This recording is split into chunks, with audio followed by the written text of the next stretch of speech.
ایمان کو تازہ رکھنے کے لیے نماز، دن میں 5 مرتبہ اپنے مصروفیات سے نکلو.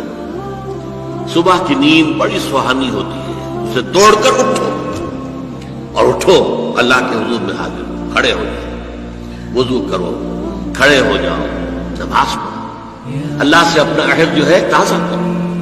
ایاک نعبد و ایاک نستعین، اللہ تعالیٰ کے ساتھ اپنے اس عہد کو دوبارہ استوار کرو، تازہ کرو. بڑا پیارا شعر ہے حفیظ جالندری کا کہ سرکشی نے کر دیے دھندلے نقوش بندگی، آؤ سجدے میں گرے لوح جبین تازہ کرے. لوح کہتے تختی کو، جیسے تختی ہوتی تھی ہم لکھتے تھے پھر تازہ کرتے تھے اسے، اس کے اوپر پھر دوبارہ گاجھوئی سے اس کو دوبارہ جو ہے تاکہ اس پر لکھا جا سکے. تو یہ لوح جبی جو ہے یہ ہماری، اسے رکھو زمین پر تاکہ اس میں بندگی کا جو نقش ہے وہ تازہ ہو جائے. اس لیے کہ ہماری سرکشی جو نفس کی سرکشی ہے، ان النفس لامارۃ بالسوء، اس نے ہماری یہ بندگی کے جو آثار ہیں، جو نقوش ہیں، انہیں کمزور کر دیا، دھندلا دیا. تو نماز ایک ستون ہے، اور یہ جان لیجئے کہ اسلامی معاشرے کے اندر اس کی تنظیم، اس کی آرگنائزیشن کے لیے یہ یوں سمجھیے رکن رکین ہے، یہ عمود ہے، یہ سب سے بڑا جو ہے بنیاد ہے. اب آپ کو معلوم ہے کہ اسلامی معاشرے میں ایک فرد ہے مسلمان، اس کی زندگی بھی اگر وہ نمازی ہے اور نماز کا حق ادا کرتا ہے، اس کی زندگی گویا کہ نماز کے گرد گھومتی ہے. اس کا سارا نظام الاوقات جو ہے نماز کے حوالے سے طے ہوگا. فلاں کام کرنا، اچھا بھائی عصر کی نماز کے بعد. وہ کوئی ایسی اپائنٹمنٹ نہیں کر سکتا کہ جس میں عصر کی جماعت جو ہے اس کا معاملہ جو ہے وہ خطرے میں پڑ جائے. مغرب کے بعد اس کا سارا معاملہ چلے گا، اس کا روٹین جو ہے اسی کے گرد گھومے گا. یہ گویا کہ کھوٹا ہے جس کے گرد اس کے معمولات زندگی جو ہے، اس کی چکی جو ہے وہ چل رہی ہے. اسی طریقے سے معاشرہ اب 5 مرتبہ دن میں مسلمان مسجد میں جمع ہو رہا ہے، ایک امام کے پیچھے کھڑے ہیں، اور ایک دفعہ ہفتے میں جو ہے بڑی آبادی کے لوگ جو ہیں مسجد جامع میں جمع ہو گئے. یہ اسلامی معاشرے کی ایک تنظیم ہے.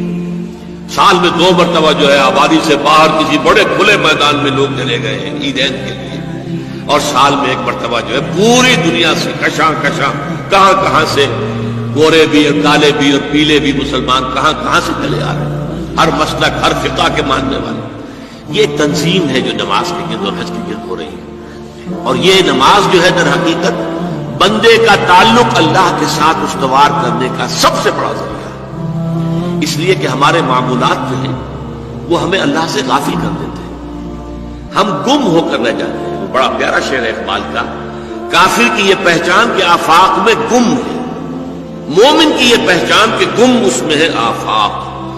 آفاق میں گم ہو جانا، میرا یہ کام ہے، یہ کام ہے، یہ کام ہے، یہ کام ہے، یہ کرنا، وہاں جانا، وہاں سے وہاں جانا، وہاں سے وہاں جانا، ایک چکر ہے، ایک روٹین ہے. انسان گم ہو گیا، کہاں خدا کا خیال، کہاں آخرت کا خیال، آئے گا ہی گم ہو گیا.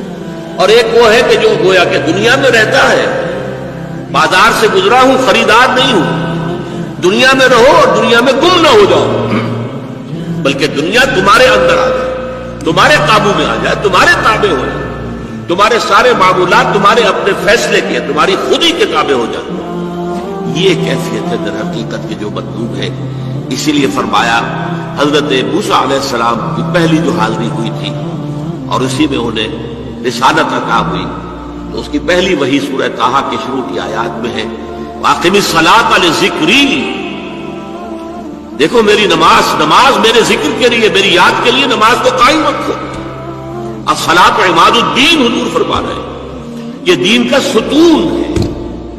اس دین کی عمارت اس پر کھڑی ہوئی. جیسا کہ میں نے عرض کیا، ہمارے شخصی بھی معاملات اور معمولات اس کے گرد گھومے، اور ہماری اجتماعیت جو ہے، ہمارا معاشرہ اور ہماری ملی تنظیم جو ہے، اس کی بنیاد بھی ہے.